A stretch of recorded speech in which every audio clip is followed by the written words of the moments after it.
Most people didn't notice how the old chess player positioned himself to watch all the park entrances, or how his eyes tracked every person who lingered too long near the children's playground. They just wanted to beat him at chess. They had no idea they were playing against someone who used to track threats across entire continents. Welcome to the Human Stories. Before we begin this powerful story of hidden vigilance and quiet protection, tell me in the comments, what city are you watching from today? And if you believe stories like this deserve to be heard, hit that subscribe button. These stories matter. Meridian Park had 3 entrances, 4 potential escape routes, and 17 sight lines that could be used for surveillance. Robert Kane knew this not because he'd measured them, but because 30 years of intelligence work had trained him to automatically map any environment he entered. To everyone else, he was just the friendly old man who set up his chessboard every afternoon at 2 p.m. sharp, rain or shine, at the bench near the fountain. He played with anyone who asked, teenagers trying to prove they were smarter than their elders, office workers on lunch breaks, retirees looking for mental stimulation. What they didn't know was that Robert chose that specific bench because it offered optimal observation of the entire park while appearing completely casual. The chessboard wasn't just a game. It was the perfect cover for someone who needed to watch everything without being noticed. At 71, Robert looked exactly like what he claimed to be, a retired accountant who enjoyed chess and fresh air. Gray hair, reading glasses, a thermos of coffee that never seemed to empty, and a patience that made him a formidable opponent across the 64 squares. But Robert Kane had never been an accountant. For 3 decades, he'd been Senior Intelligence Analyst Robert Kane, CIA, specializing in threat assessment and behavioral prediction. He'd tracked terrorist cells through European cities, identified sleeper agents in American suburbs, and developed psychological profiles that prevented attacks most people would never know had been planned. His retirement 5 years ago had been official. His vigilance had been permanent. "Your move," said Marcus, a college student who'd been coming to the park for weeks, convinced he could finally beat the old man. Robert moved his bishop, apparently focused on the game.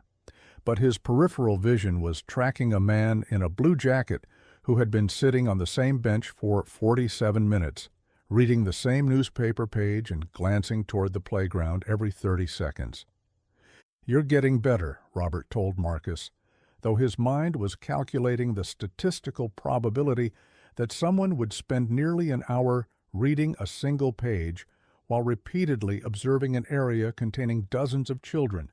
3 days earlier, Robert had noticed the same man in the same jacket at the coffee shop across from the park. 2 days earlier, he'd spotted him at the bus stop that serviced the elementary school 6 blocks away. Yesterday, he'd seen him taking photos near the park's main entrance, ostensibly tourist shots that happened to capture detailed images of security camera positions. Individually, each observation was meaningless. Together, they formed a pattern that made Robert's trained instincts start calculating threat probabilities. "Checkmate," Marcus said, grinning with the satisfaction of finally winning a game.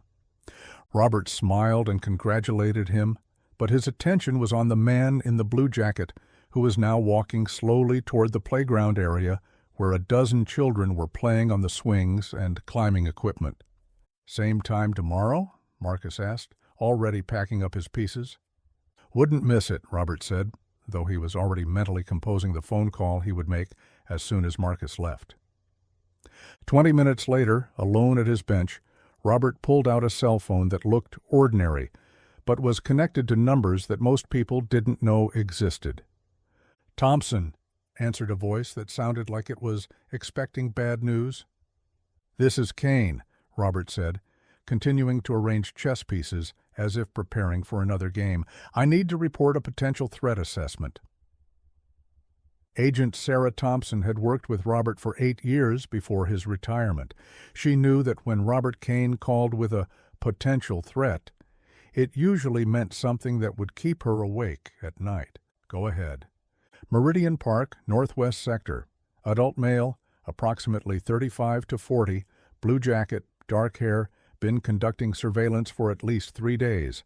Pattern suggests target acquisition phase. Evidence? Robert provided details with the precision that had made him legendary in the intelligence community. Times, locations, behavioral indicators, photographic reconnaissance patterns.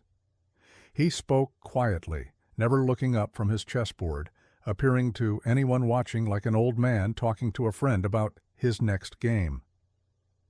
"Kane," Thompson said after he finished, "you know we can't act on surveillance suspicions alone." "I know," Robert said, moving a pawn as if considering his next strategy, "but I also know that pattern recognition kept a lot of people alive for 30 years.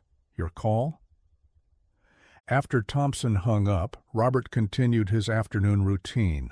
He played chess with an elderly woman named Dorothy, who always opened with the same pawn move. He helped a young father teach his son the basics of the game. He shared coffee from his thermos with a homeless veteran who appreciated having someone to talk to. But every few minutes, his eyes found the man in the blue jacket, who was now taking more photos, this time focusing on the areas around the playground where parents sat while their children played. That evening, Robert did something he hadn't done since his official retirement. He stayed late in the park past his usual 5 p.m. departure time, past the dinner hour when most families went home, past the point when the man in the blue jacket would expect to be observed. He was rewarded when Blue Jacket returned at 7:30 p.m., this time with a partner.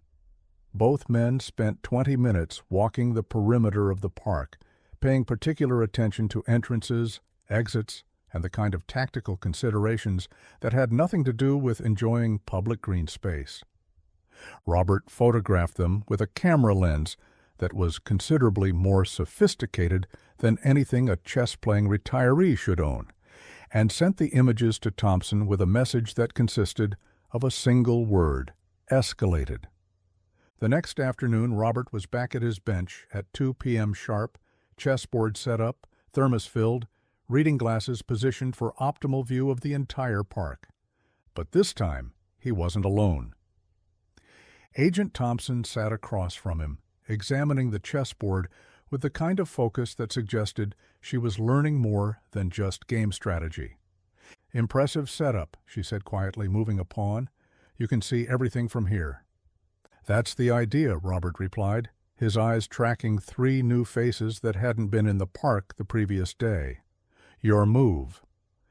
For the next hour, they played chess, while Thompson's backup team positioned themselves throughout the park as joggers, dog walkers, and maintenance workers. To anyone watching, it looked like a normal afternoon in a busy public space. At 3:17 p.m., Blue Jacket returned with 2 companions. They split up immediately, one heading toward the playground, one toward the parking area, one toward the main path that led to the elementary school pickup zone. "Classic triangulation," Robert murmured, moving his queen. "They're setting up for something." Thompson touched her earpiece. "All units, we have visual confirmation of suspects. Maintain observation positions." What happened next was 30 years of threat assessment experience compressed into 15 minutes of the most important chess game Robert had ever played. The man heading toward the playground was carrying a backpack that he positioned carefully behind a bench, not dropped casually like someone setting down a burden, but placed with the kind of precision that suggested specific positioning requirements. The man near the parking area was using his phone to photograph license plates while appearing to make casual calls. The third man was timing something, checking his watch every 30 seconds while observing the flow of people entering and leaving the park. "Thompson," Robert said quietly, "this isn't surveillance anymore. This is pre-operational positioning." Thompson was already speaking into her earpiece, calling for immediate tactical response.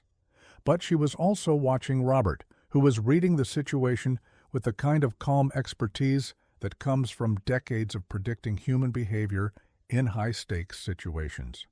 "The backpack," Robert said, moving his bishop to protect his king, Check the backpack first. Thompson's bomb squad later confirmed that the backpack contained materials that would have turned a peaceful afternoon in the park into a national tragedy. The three men were arrested simultaneously at 3:42 p.m. before they could implement whatever they had planned. The local news reported it as a routine arrest of suspicious individuals, with no mention of the chess player who had identified the threat or the intelligence analyst who had coordinated the response. "How did you know?" Thompson asked Robert as they cleaned up the chess pieces while crime scene investigators processed evidence. Robert looked around the park where families were still playing with their children, unaware that their afternoon had been preserved by someone who never stopped watching out for threats they couldn't see. "Chess teaches you to think several moves ahead," he said simply. "Intelligence work teaches you that the most dangerous opponent is the one who looks like they're not playing the game." Word never spread through the park about what had almost happened that Tuesday afternoon. The chess players who came to challenge the friendly old man didn't know they were sitting across from someone who had just prevented a terrorist attack. The families who brought their children to play didn't realize that the quiet man with the chessboard was the reason their kids were safe. But Thompson's supervisors knew. Within a week, Robert received an unofficial offer to consult on threat assessment for public spaces. He declined politely, explaining that he was quite happy with his retirement activities. Besides, he told Thompson during their follow-up meeting, someone needs to keep an eye on this park. And chess players make excellent observers. Nobody suspects an old man who's just trying to protect his king. The following week, Robert was back at his bench at 2 p.m. sharp, chessboard ready, thermos full, eyes automatically scanning entrances and exits, while appearing to focus entirely on the game. A new challenger approached, a businessman on his lunch break who thought he could outsmart a retiree. "Mind if I play?" the man asked. "Not at all," Robert said, smiling. "But I should warn you, I've been practicing this game for a very long time." What the businessman didn't know was that Robert wasn't just talking about chess. He was talking about the larger game of protecting innocent people from threats they couldn't see, played on a board that encompassed entire cities, with stakes that were measured in lives saved rather than games won. Robert Kane had spent 30 years playing that game at the highest levels. Now he played it from a park bench, one chess match at a time, watching over families and children who would never know that their safety depended on someone who understood that the most important victories are the ones nobody ever hears about. Some people retire from service, others just change the size of their playing field. And sometimes the most qualified person to protect a community is the one who looks like he's just trying to win at chess. Robert never told anyone about his background unless absolutely necessary. He never mentioned the attacks he'd helped prevent or the threats he'd identified before they became real. He just played chess, watched his surroundings, and stayed ready. Because that's what you do when you've spent your career thinking like the enemy, in order to protect your own people. You don't stop when you retire. You just find a new way to keep everyone safe. So the next time you see someone playing chess alone in a public place, someone who seems to notice everything while appearing to focus on nothing but the game, remember Robert Kane. Remember that sometimes the most vigilant guardian in a community is the one who looks like he's just enjoying his retirement. Have you ever met someone like Robert? Someone whose hobby seemed simple, but whose awareness suggested a much more complex background? Share their story in the comments below. Tell us about the quiet professionals who never really stop protecting us. Thank you for watching The Human Stories. If this story moved you, subscribe and share it with someone who believes in the power of quiet vigilance. Because the world needs more people like Robert Kane, professionals who understand that retirement from official duty doesn't mean retirement from watching out for others. Until next time, remember that heroes come in all forms. Sometimes they wear badges, sometimes they carry chessboards. But they're always thinking several moves ahead, always watching the bigger picture, always ready to protect people who don't even know they need protection. And sometimes the most important game being played is the one where the stakes are invisible to everyone except the person who knows how to see the patterns that matter.